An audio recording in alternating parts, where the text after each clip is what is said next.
What if we dug a hole straight through the earth? Let's imagine for a moment that you wake up one morning, look out your window, and find that someone, probably the same kind of person who once asked, "What if we put a laser on the moon?" has actually dug a hole straight through the entire earth.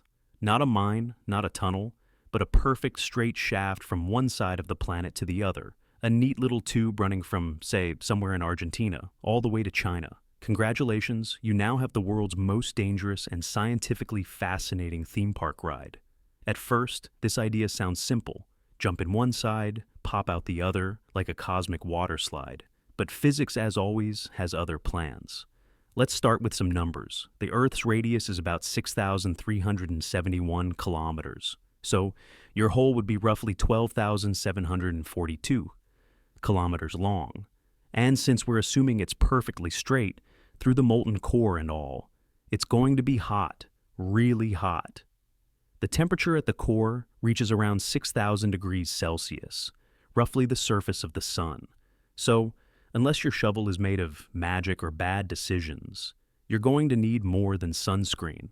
But fine, let's ignore the melting problem. Let's say somehow you've made an indestructible tunnel with walls that can withstand extreme heat and pressure. Now, you climb up to the edge, take a deep breath, and jump in. At first, gravity does what it does best, pulls you down.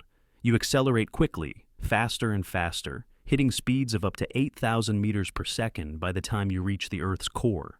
That's nearly 30,000 kilometers per hour, faster than a bullet, and you didn't even pay for first class. But here's the twist. Once you pass the center, gravity starts working against you. Every meter deeper after the core, more of the Earth's mass is now behind you, pulling you backward. Your incredible speed starts to drop. If there were no air resistance, you'd shoot out the other side of the planet, slow to a stop right at the surface, hover for a glorious second in the sunlight of China, and then fall right back in. Congratulations, you've just invented the world's most terrifying pendulum. You'd keep oscillating back and forth forever. Down, up, like a planet-sized yo-yo. Sadly, the real world is not that kind. Air resistance would absolutely ruin your fun. Even if you manage to somehow fill the tunnel with breathable air, and not, magma, the friction would slow you down very fast. You wouldn't make it anywhere near the other side. After a few bounces, you'd come to rest near the Earth's core, suspended in total darkness, surrounded by impossible pressure and heat. Essentially, you'd be a very confused human marshmallow stuck in the middle of a cosmic sandwich. But maybe you're smarter than that. Maybe you say, "Aha! Let's make it a vacuum tunnel, remove all air. No friction, no problem. Brilliant." Except, you'd still need to survive the ride. As you fall, the gravity keeps changing. Near the surface, you feel almost normal gravity. Near the core, it's close to zero. So, your stomach would do about 10 backflips before your brain realized what was happening. It would be like the world's worst roller coaster, one that lasts 42 minutes, which, by the way, is exactly how long it would take to fall through the entire planet in a vacuum. 42 minutes. That's it. You could commute from one side of the planet to the other faster than most people get to work on a Monday.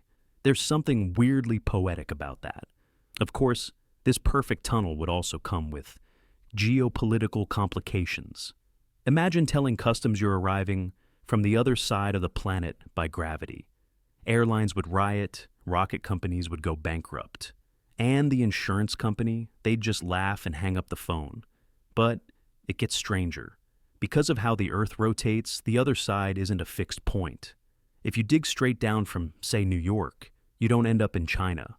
You end up somewhere in the Indian Ocean. So, unless you enjoy swimming at 8,000 meters per second, you might want to plan your exit route carefully. And let's not forget the Coriolis effect. As you fall, the Earth spins beneath you, twisting your path ever so slightly. So, your straight tunnel wouldn't stay straight for long.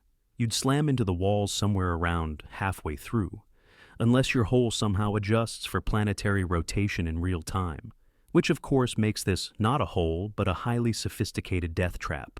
In short, digging through the Earth sounds fun in theory, like building the ultimate shortcut. But in practice, it's a recipe for instant regret, geological chaos, and a really bad Yelp review. Still, there's something beautiful about this thought experiment. It reminds us how delicate our little planet really is. A thin shell of rock, wrapped around a glowing ocean of molten iron, spinning silently in space.